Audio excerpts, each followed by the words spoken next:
Olá pessoal, tudo bom?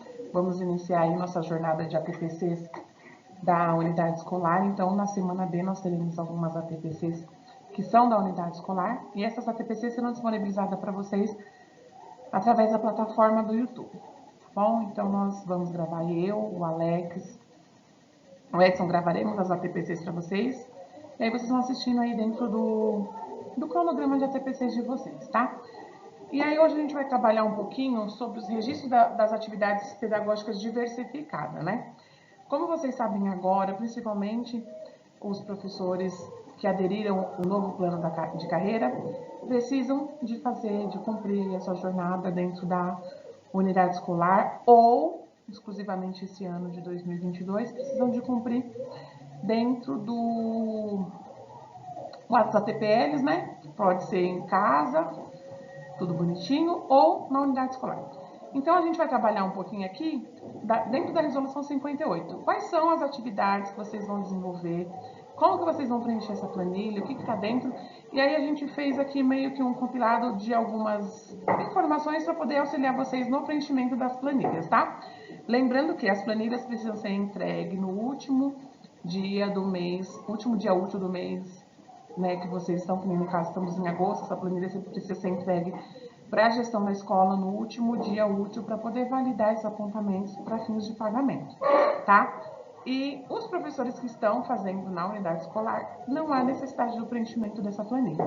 Porém, independente de você ser professor categoria O, de você ter aderido ou não ao novo plano de carreira, a gente vai deixar essa formação aqui para que vocês tenham um pouquinho de tudo, né? Sobre essas atividades pedagógicas diversificadas, para auxiliar também dentro do desenvolvimento do trabalho de vocês, tá bom? Então, aqui a gente colocou um pouquinho do que são consideradas essas atividades pedagógicas diversificadas, né? Então, um professor que aí tenha que cumprir mais ou menos umas 12 aulas, né? Como que o professor vai fazer essa divisão, 12 ATPLs, perdão. Como que o professor vai fazer essa divisão, né? Então, aqui a gente tem uma sugestão para colocar para vocês dentro do que está previsto na resolução, tá? Então, seria o quê? Preparação dos planos de aula, elaboração de atividade de recuperação contínua, elaboração de todas as atividades e trabalhos a serem realizados pelos estudantes, realização de cursos na plataforma AVFAP, né? Esses cursos que ficam disponíveis lá na AVFAP, tanto os que já estão disponíveis, tanto os que serão abertos daqui para frente, tá? Então, isso a gente pode estar utilizando para esses registros de atividades pedagógicas diversificadas. Correção de atividades e avaliação conforme previsto no plano de aula, tá? Aí eu falo para vocês, quantas aulas mais ou menos, Suzane, que a gente pode gastar com cada uma dessas coisas? Isso aqui, gente, é uma sugestão, tá certo? Por que eu tô falando para vocês que é uma sugestão? Porque são atividades diversificadas. Na resolução não diz que é uma única atividade, né? Então, a gente precisa de mesclar um pouquinho de cada coisa. Que nem teve uma professora que procurou a gente e falou sobre, eu posso então fazer só o curso da EFAP, né? Não, dá uma olhadinha aqui, ó, na informação que a gente tem. Realização de curso na plataforma AVA EFAP, não excedendo 4 aulas, tá? Porque o que acontece? No planejamento do professor, a gente sabe que vocês não trabalham só com a formação continuada de vocês. Vocês trabalham com planejamento, trabalham com o conhecimento dos alunos, né? Correção de atividade, preparação de planos de aula, né? Elaboração de atividades de recuperação contínua e dentro dessas finalidades todas que vocês utilizam, tá? Então, assim, pensando nessa questão da preparação, né? Qual a importância desse plano de aula para a gente? Ele é importante porque ele explicita quais são os objetivos da aula, como que eles serão atingidos, em quanto tempo, e ele é meio que um guia para orientar como que vai ser o trabalho de vocês, tá? E aí, dentro disso, a gente tem um leque de opções, uma quantidade infinita de coisas que a gente utiliza para fazer o nosso plano de aula. Dentre eles, né, o currículo que a gente utiliza pela SEDUC, que são disponibilizados pela SEDUC, tá? Então, quais são os pilares que estruturam um plano de aula, tá? Então, nós temos aqui uma sugestão desse plano de aula. Esse plano de aula, ele fica como sugestão, ele lá dentro das formações do Aprender Sempre, a gente pegou esse material de dentro da EFAP, dentro do currículo paulista, tá? Então, vamos dar uma olhadinha, tá? objetivos, conteúdos, habilidades a serem desenvolvidas, organização da turma, materiais necessários e critérios de avaliação, tá? Eu não vou destrinchar cada um deles, porque vocês já conhecem muito bem, mas é mais ou menos para a gente ver. Quando eu vou montar um plano de aula, o que eu preciso de ter nesse meu plano de aula, né? Eu já comentei com as meninas dos anos iniciais sobre essa necessidade, quando a gente vai fazer o semanário, de se colocar essas habilidades, né? Porque muitas das vezes a gente coloca só o número. Se você for perguntar para mim, qual que é a habilidade EF69 LP164A? Eu não vou saber dizer para você, né?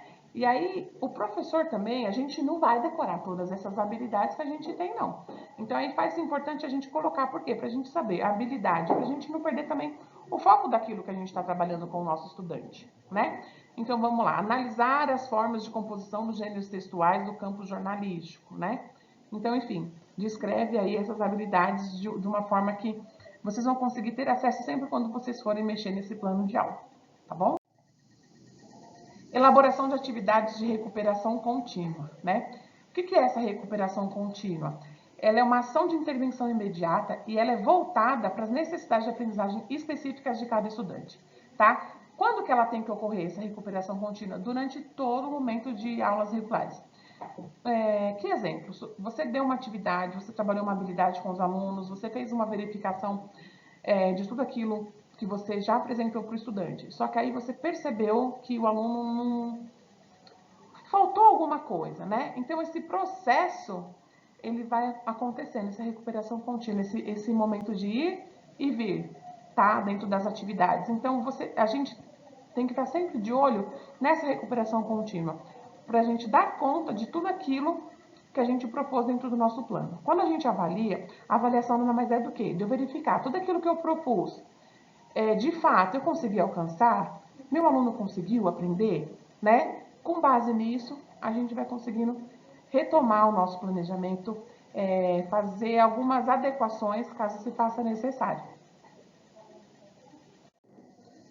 Aí é que a gente traz para vocês um exemplo do plano de reforço e recuperação, tá? Gente, lembrando que estou trazendo para vocês informações que vocês já conhecem. Nós estamos fazendo uma retomada, tá?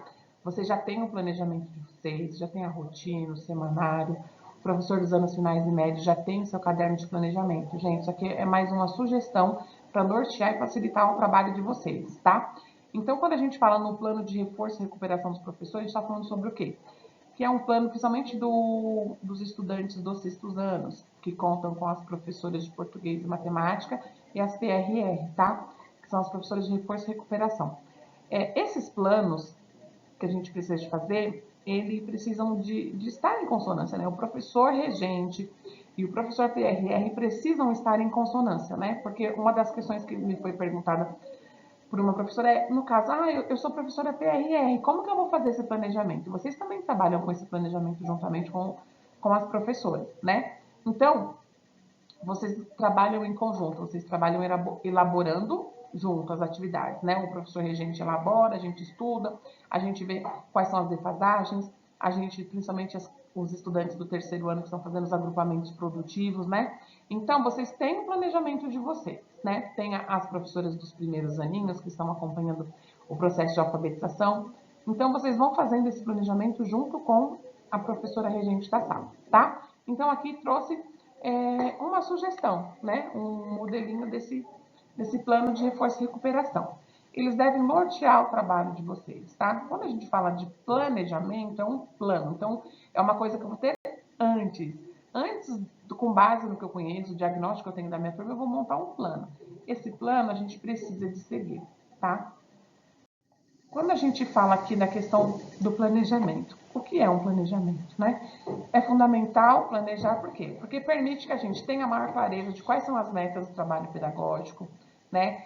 Pensar com antecedência nas ações que se julgam necessárias, avaliar o trabalho realizado, e não apenas em relação aos resultados, mas aquelas questões também que foi ao longo do processo, uma adequação. Às vezes a gente faz todo um planejamento de uma aula e chega na hora, ela é totalmente diferente. Então, que momento que a gente vai refletir sobre isso? No momento que a gente estiver planejando, no momento que eu estiver avaliando esse trabalho, né? avaliar o trabalho realizado não é apenas em relação a esse resultado, né? Ver essa coerência entre o que você planejou e o que realmente aconteceu dentro da sala de aula, né? Um próximo pilar aí dentro da 58 que tem é como que a gente pode fazer essa questão da correção de atividade e avaliação conforme previsto na aula. Teve até uma professora que perguntou para mim hoje, tá, então eu vou ter que tirar foto para você do que eu estou corrigindo? Não, gente, esse é o momento também que vocês estarão avaliando o que vocês aplicaram na sala de aula com os estudantes, né? Então, avaliar as aprendizagens dos estudantes na perspectiva de avaliação formativa, né? O que significa isso? Acompanhar esses processos de ensino e aprendizagem, realizando os ajustes que se fizerem necessários, tá? E a partir desses resultados da turma, a gente pode nortear o nosso trabalho, tanto dentro das avaliações internas quanto das avaliações externas. E aí a gente planeja essas estratégias didáticas e que faz o quê? Que faz com que a gente alcance de fato os nossos objetivos, tá? Na próxima TPC, eu creio que ainda essa semana, a gente vai dar uma mexidinha aí nessa questão da plataforma Foco Aprendizagem, tá? Que a gente... Foco Aprendizagem não, gente, eu tô até na Foco Aprendizagem mais antiga. Como que é o nome, Alex, da plataforma? É do CAED, né? É CAED. Dentro da plataforma CAED, as informações que eles trazem para a gente quanto os resultados da nossa escola, né? Dentro das AAPs, como que estão os nossos estudantes. Isso é muito importante para a gente também retomar o nosso trabalho. Tá certo? Relatório de desempenho dos estudantes também é muito importante a gente ter esse relatório de desempenho dos nossos estudantes, né? Dentro do planejamento de vocês, sempre tem aquele estudante que a gente sabe que ele vai, ele aprende, mas tem um que a gente tem que fazer uma adaptação da atividade, dentro daquilo que a gente propôs, a gente tem que fazer uma adaptação, tá? Então, isso é muito importante também, esse relatório de desempenho dos estudantes, a gente ter esse documento, a gente vai nortear o nosso trabalho, tá? E aí a questão do semanário, tá? Quando a gente fala em questão do semanário, geralmente as pessoas falam assim, é só professora dos anos iniciais que faz semanário, tá? Mas não, o semanário, ele é um momento que a gente vai detalhar toda a nossa rotina, né? E ela deve ser sempre elaborada com antecedência. Nesse momento, vocês vão saber quais são os conteúdos que vocês vão trabalhar, qual o objetivo das atividades desenvolvidas, que material que eu preciso separar, na quinta-feira, que tipo de atividade que eu vou dar, eu já tenho que ter alguma coisa, algum material já separado para eu conseguir trabalhar essa aula, para a gente não perder aí tempo também, né? E aí, nesse semanário, é um documento, assim, bem completinho, porque lá também tem as nossas reflexões, os registros acerca dos conteúdos que a gente trabalhou, avaliação, né? Então, o semanário ele vai desde o planejamento do professor para aquela semana até uma avaliação que ele faz dessa semana, tá bom? Então, aqui, gente, é uma sugestão de semanário, certo? Então, vamos voltar lá. Você já tem o documento de vocês, você já faz esse tipo de trabalho, mas eu estou fazendo uma retomada, ok? Então, vamos lá, uma sugestão de semanário, tá? Nós temos mais aqui acima um quadro de rotina, vai primeira, segunda, terceira, quarta, quinta e sexta aula, sétima aula, no caso dos anos finais e médio. E aí, dentro do semanário, o que precisa de ter? Quais são as habilidades que eu vou trabalhar durante essa semana? A gente coloca habilidade de língua portuguesa, matemática, tal, tal, tal. O que eu vou trabalhar? Quais são os objetivos? Mais ou menos, quais são as descrições das atividades que eu vou trabalhar? Eu vou trabalhar com aprender sempre, sequência 2, atividade tal e tal, né? Deixar aí descrito. E aí, quando a gente passa aqui, a avaliação da semana, tá? Uma das coisas que a gente observa, que às vezes a gente não faz a avaliação da nossa semana. Como assim a avaliação da nossa semana? O que eu propus, eu consegui alcançar dentro da sala, que nem, eu fui dar uma aula pro segunda série C, professor do ensino médio, fui dar aula para segunda série C, planejei uma aula, mas essa semana esse conteúdo que eu planejei eu não consegui trabalhar porque eles me trouxeram uma outra demanda, tá? Isso você coloca onde? Na avaliação da sua semana, tá? Então, fechou a semana? Faz a avaliação, tá? Essa avaliação você pode fazer sempre no final da semana, na sexta, ou no seu momento que você está planejando a semana seguinte. Antes de você planejar a semana seguinte, você já faz essa avaliação aí da semana, tá certo? E aí aqui a gente tem sugestão de semanário, né? O que tem que ter, né, nesse cabeçalho desse semanário? Nome do professor, que período, quem é a turma, qual a disciplina, né? Quais os objetivos, quais as habilidades, qual o desenvolvimento das atividades. Sugestão, ok? E aí a gente entra aqui também numa outra questão do relatório de desempenho dos estudantes, quando a gente trata do portfólio. Nos anos iniciais, nós temos a prática de utilizar o portfólio, né? E esse portfólio, para que serve esse portfólio? Ele é um conjunto organizado de trabalhos produzidos pelo aluno que a gente consegue ver durante o ano letivo, durante a vida escolar dele, o avanço desse estudante, né? Dentro do que ele fez. Ele é importante para avaliação, principalmente quando a gente recebe o aluno, a gente consegue pegar esse portfólio de fevereiro, quando a gente pega em dezembro, a gente consegue, palpável o avanço que esse estudante teve, né? E esse portfólio, ele pode ser tanto físico, quanto ele pode ser um portfólio virtual também. No outro momento, a gente vê direitinho da gente montar alguma coisa, trabalhar com vocês, né? Tem professores na escola que utilizam bastante o Padlet para colocar essas informações, então são estratégias que a gente vai utilizando para trabalhar com esse portfólio, tá? E aí, o que é ideal que tenha nesse portfólio, né? Uma introdução, né? Uma introdução, como que é a turma de vocês, quem são esses alunos que você tem, uma descrição, uma breve descrição dos trabalhos, né? Dentro dos anos iniciais, quais são as atividades que eu sempre peço para que vocês tenham? A sondagem de hipótese de escrita, a sondagem inicial, principalmente para os estudantes de quarto e quinto ano que já são alfabetizados, já são alfabéticos, vocês fazem essa primeira sondagem, coloca lá no portfólio do aluno, né? A sondagem de produção textual, a sondagem de matemática, de números, né? São essas atividades, porque também se a gente, toda atividade que nós formos fazer, a gente colocar dentro desse portfólio, ele perde um pouquinho do objetivo, né? Que é a gente acompanhar o avanço do aluno, né? Então, a gente coloca assim, as atividades que a gente conseguiu avaliar o estudante e que a gente conseguiu ver em relação anterior um avanço ou não desse estudante, tá? E aí a gente faz todo esse trabalho. Aqui para vocês eu vou mostrar uma sugestão de um portfólio que foi realizado com os estudantes do ensino médio, tá? De uma escola, agora eu não me recordo o nome da escola. E eles fizeram, a professora fez, né, esse portfólio das atividades com foto e com a descrição do que ela fez, tá? Então era um trabalho interdisciplinar, era Sherlock Holmes e o método dedutivo. Era uma atividade que foi desenvolvida a partir da leitura do conto Paciente Internado, né? E a contextualização histórica, estudo de prática esportiva, método dedutivo, né? Então vocês percebem aqui, ó, que foi elaborado, né, de uma forma interdisciplinar mesmo. E o produto final foi a montagem de um painel de lambi-lambi, né? Qual foi a autoavaliação desse portfólio que a professora registrou? Os estudantes se envolveram nas atividades propostas, expressaram grande interesse pelo conto, pelo dedutivo e participaram ativamente da oficina de lambi-lambi e da elaboração do painel, tá? Isso aqui é só uma sugestão no trabalho que foi desenvolvido. Nós temos diversos trabalhos também que a gente já desenvolve aqui na escola. E o que acontece, gente? Uma coisa que a Márcia sempre fala pra gente, né? Eu sei que vocês trabalham, mas como que você me prova que você trabalhou, né? Então, o portfólio, ele é muito importante porque vocês desenvolvem muitas coisas em sala de aula.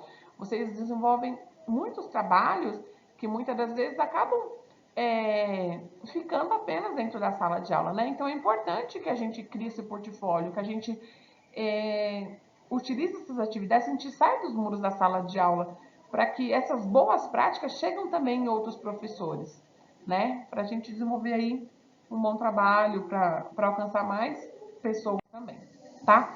Um próximo tópico aí da resolução é a realização dos cursos na plataforma AVFAP, tá? Então, vocês já têm acesso, vocês já sabem aí como que vocês entram, né, na AVFAP, né, que é o CPF e a senha do CPF de vocês. E lá dentro do ambiente virtual tem os cursos que vocês estão inscritos, tem as trilhas que vocês vão desenvolvendo, tá? Isso também entra dentro da resolução 58, no que vocês podem realizar também, não ultrapassando aí uma carga horária muito extensa, fazendo esses cursos da AVFAP também funciona como APD, tá? E aí, dentro desse registro das atividades diversificadas, a gente pode dar uma olhadinha aqui, né? Vamos imaginar aqui, ó, 2, 5, 8, 12, 15, 19, né? 19, aqui tem uma sugestão para 19 ATPLs. No caso, eu tenho só 12 ATPLs, Suzane, como que eu vou fazer, né? Então você faz uma divisão mais ou menos aqui dentro do que vocês colocaram, né? Eu gastei 4 aulas para fazer um plano de aula, gastei mais 4 aulas para a gente fazer uma elaboração de atividades realizadas pelos estudantes para correção e 4 aulas para fazer curso da AVEFAP, tá? Então, tudo isso tem que estar onde? Dentro daquela planilhinha que vocês pegaram com a Luciana, com a Márcia, e tá tudo preenchidinho lá, bonitinho, para a gente fazer esse acompanhamento aí das atividades pedagógicas diversificadas. Para os professores que estão assistindo essa ATPC, que não têm a necessidade de fazer essas ATPLs, que não aderiram ao novo plano de carreira, fica aí um pouco da nossa formação para vocês se apropriarem também, caso vocês precisem de algum material, vocês queiram disponibilizado para vocês, é só pedir para a gente, tá? Aqui na coordenação, que a gente compartilha com vocês, tá bom? Essa TPC vai ficar aqui para vocês disponível. Após isso, a gente vai deixar para vocês aí uma atividade de reflexão, tá? Como que essa TPC de hoje pode te auxiliar no seu trabalho em sala de aula. Tá bom, pessoal? Muito obrigada, um abraço e até a próxima.